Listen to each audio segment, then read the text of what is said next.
probably seen announcements like these around the school campus.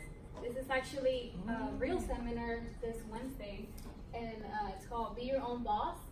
And one of the guest speakers is that it's Miguel Lopez, Director of Lone Star College Small Business Development Center. Now, whether you're in the business field, you're studying to become a business manager, or your job is related to business, well, networking is important at any time. So wouldn't you want to have or appreciate these events and have people like Miguel Lopez as part of your professional network? Now, I feel like we sometimes don't appreciate or take advantages of these opportunities. So that's why I focus my research on finding techniques and strategies that we could use to successfully interact and connect with these people that we can meet at these events and like catch their attention in a positive way. That's why in this speech, I will assert that there are 3 tactics that we can use to stand out and successfully interact with these experts at college seminars and events. We will discuss how to show respect, why it's important to sound genuine, and how important it is to keep in touch. So, the first thing, let me start by saying is what to do during the seminar. We should show respect. So, an important way to show respect is by dressing professionally. Now, according to journalist Bill Brooks in his article, First Impressions, published in the Burlington Magazine of 2006, a clean, neat appearance is essential to making a positive first impression. Showing up wearing wrinkled or dirty clothes will do nothing but suggest a lack of respect to your prospect. Now, put yourself in the shoes of this speaker, this expert at a seminar. If people show up wearing something like this, and then other people show up wearing clothes like this, who would catch your attention the most? Who do you think show most respect to your work and what you do? Probably the ones on the right. And also, an important way of showing respect is by not staring at your phone while that person is speaking. Because nothing says, I don't want to talk to you, or I'm not interested in what you're about to say, more than staring at your phone. Now, after we try to approach this person and try to speak to that person, we have to be genuine, or something related to being intentional, right? According to a professor at Duke University School of Business, Dory Clark, in his article Networking When You Hate Talking to Strangers, published on 2015 on the Harvard Business Review, the best way to gain trust is by being genuine. Don't treat networking like a game of who can make most connections. Instead, genuinely take interest in who you're talking to and what they do. To accomplish this, we should be able to take advantage of knowing who is going to speak at that seminar and do some research beforehand. Find out who that is, what their work is, and also listen carefully to what they're saying, to their presentation, their conference, so that later on you can ask honest questions, give honest feedback, and take advantage of that to make them know that you honestly appreciate their input and advice.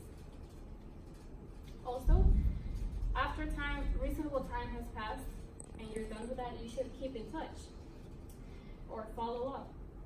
There's an interesting statement in the by business journalist Martha C. White on her article, Networking Mistakes That Keep You From Getting Ahead, published in 2015 on the Time magazine.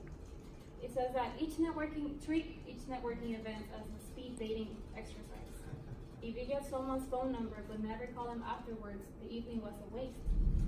So if you don't want that effort that you put into building that relationship or meeting that person afterwards, then you should keep in touch.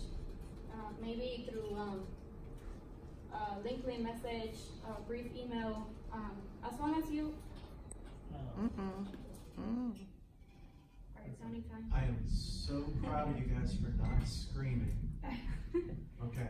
Well, actually, that was my last main idea, keeping in touch.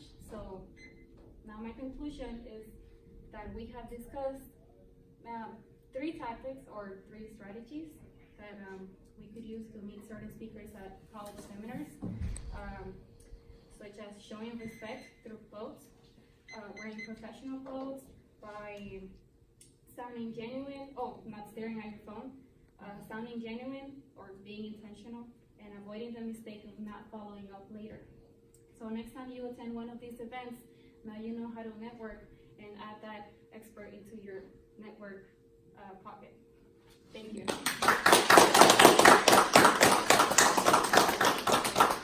Way to be brave under fire. I'm so proud of all of you for not freaking out, especially Marilyn. You picked your speech right up and didn't need to draw attention to the fact that the PowerPoint showed up. Well, I'm giving my feedback. I'm going to reboot this computer. Hopefully we won't have the power go up for another speech, but folks have... Okay, let's Prepared if that happens. You got to be prepared if that happens. All right, so Marilyn, some things that are working really well for you. Appeared poised, appeared confident, appeared really intentional. I got to go back to my notes. Let's see. Great attention to sources within the body of your speech. I thought that the topic you chose was a really good topic. And in exploring that topic, you really zeroed in on some things that many of your classmates, many of your peers, from what I know about college students, things that folks take for granted. The thing about just what a bad impression staring at a phone during a presentation makes on a presenter.